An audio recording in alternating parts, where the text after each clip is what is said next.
গত ২৫ বছরের পথচলায় স্বনির্ভরতা অর্জন করে বিশ্ববাজারে নিজেদের অবস্থান তৈরি করেছে দেশের ইস্পাত শিল্প। তবে রয়েছে নানামুখী সংকটও। খাত সংশ্লিষ্টরা বলছেন, কাঁচামাল আমদানিতে রাজস্ব কমানো সহ নীতিগত সহায়তা পেলে আরও গতি পাবে এই শিল্প। রাজধানীতে শুরু হওয়া ৩ দিনব্যাপী মেটাল এক্সপো ২০২৫ অনুষ্ঠানে দাবি জানান উদ্যোক্তারা। এ সময় বাণিজ্য উপদেষ্টা বলেন, এই খাতের সক্ষমতা বাড়াতে আমদানি নির্ভরতা কমিয়ে দেশে উৎপাদনে নজর দিতে হবে।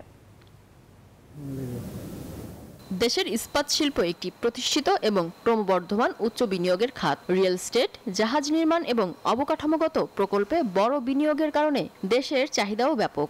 তাই তো বিশ্বের শীর্ষস্থানীয় ১০০টি কারখানার মধ্যে ৬৮টি এখন বাংলাদেশে অবস্থিত।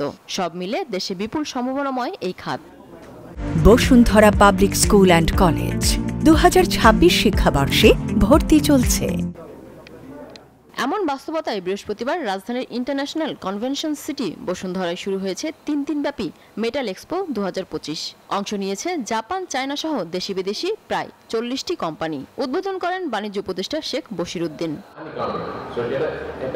এ সময় এই খাতের উদ্যোক্তারা বলেন, বিপুল সম্ভাবনা থাকার পরও নানা সংকটে রয়েছে এই খাত। বলেন, কাঁচামাল আমদানিতে রাজস্ব কমানো সহ নীতিগত সহায়তারও প্রয়োজন।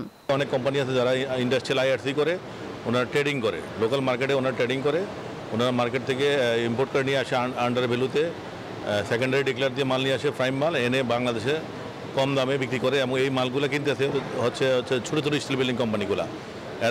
ছোটো ছোটো স্টিল বিল্ডিং কোম্পানিগুলো ট্যাক্স ব্যাটের আওতামুক্ত না, ওরা ট্যাক্স ব্যাট দিচ্ছে না বিদায় আমরা যখন মার্কেটে কম্পিটিশন করতে যাই তখন ওদের সাথে আমরা পেরে উঠতেছি না। এই ডিউটি ফ্রি এসআরওর জন্য আমরা লোকাল কোম্পানিগুলো বড় কোনো প্রজেক্টে অংশগ্রহণ করতে পারছি না। আমরা আশা করব এই ডিউটি ফ্রি বেনিফিট বন্ধ করে দেশীয় কোম্পানিকে সুযোগ দেওয়া হবে। অনুষ্ঠানে ইস্পাত আমদানি নির্ভরতা থেকে বের হওয়ার গুরুত্ব আরোপ করেন বাণিজ্য উপদেষ্টা। বলেন, নিজেদের সক্ষমতা বাড়াতে দেশেই বিভিন্ন ধরনের পণ্য তৈরি করতে হবে। কেন আমরা স্লোলি একটু ব্যাকওয়ার্ড ইন্টিগ্রেশনের দিকে তাকাচ্ছি না? কেন আমরা বলছি না যে না ঠিক আছে, একটা 10,000 কোটি টাকার স্টিল ইম্পোর্ট বা 15,000 কোটি টাকার স্টিল ইম্পোর্ট হয়, এটা আমরা নিজেরা বানাবো, অথবা এর নাট বোল্ট নিজেরা বানাবো, স্ক্রু নিজেরা বানাবো, এর প্লেনশিট নিজেরা বানাবো, সিয়ার কয়েল নিজেরা বানাবো। স্টিলের স্ট্রাকচার পুনরায় ব্যবহারযোগ্য।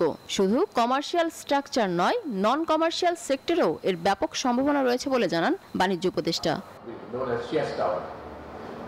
মিনা ফেরদাউস, নিউজ 24, ঢাকা।